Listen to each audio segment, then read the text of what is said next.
بسم اللہ الرحمن الرحیم۔ حضرت حمران بن ابان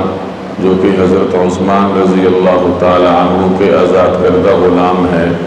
وہ فرماتے ہیں کہ میں نے سیدنا عثمان رضی اللہ تعالی عنہ کو وضو کرتے ہوئے دیکھا، چنانچہ انہوں نے پہلے 3 مرتبہ اپنے ہاتھوں کو دھویا، پھر کلی کی، اس کے بعد ناک میں پانی ڈالا، پھر 3 مرتبہ اپنے چہرے کو دھویا، پھر 3 مرتبہ اپنے بازوؤں کو کوہنی سمیت دھویا، پھر سر کا مسح فرمایا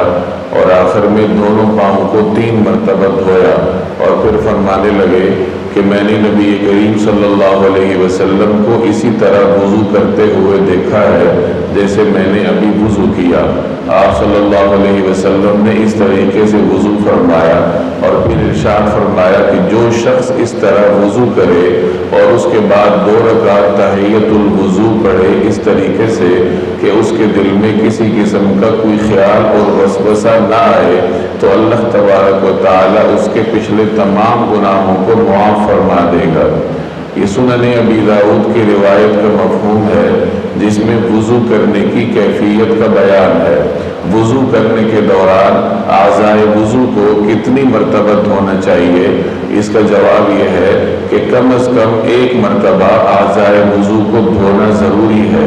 اس طریقے سے کہ تمام اعضائے وضو دھل جائیں اور کوئی جگہ خشک نہ رہے، اور 2 مرتبہ دھونا کی بھی اجازت ہے، البتہ 3 مرتبہ دھونا مسنون ہے اور نبی کریم صلی اللہ علیہ وسلم کا مستقل عمل رہا ہے۔ ایک روایت میں آتا ہے کہ 1 مرتبہ نبی کریم صلی اللہ علیہ وسلم نے اس طرح وضو فرمایا کہ تمام اعضائے وضو کو آپ صلی اللہ علیہ وسلم نے ایک مرتبہ دھویا، اور پھر فرمایا کہ یہ اس شخص کا وضو ہے جس کے بغیر اللہ تبارک و تعالی نماز ہی قبول نہیں کرتا، یعنی یہ وضو کا کم از کم درجہ ہے۔ اور اس کے بعد پھر آپ صلی اللہ علیہ وسلم نے وضو فرمایا اس طریقے سے کہ تمام اعضائے وضو کو 2 مرتبہ دھویا، اور فرمایا کہ یہ اس شخص کا وضو ہے جسے اللہ تعالیٰ دوہرا اجر عطا فرماتا ہے۔ اور پھر آپ صلی اللہ علیہ وسلم نے وضو فرمایا اور اس میں تمام اعضائے وضو کو 3 مرتبہ دھویا، اور فرمایا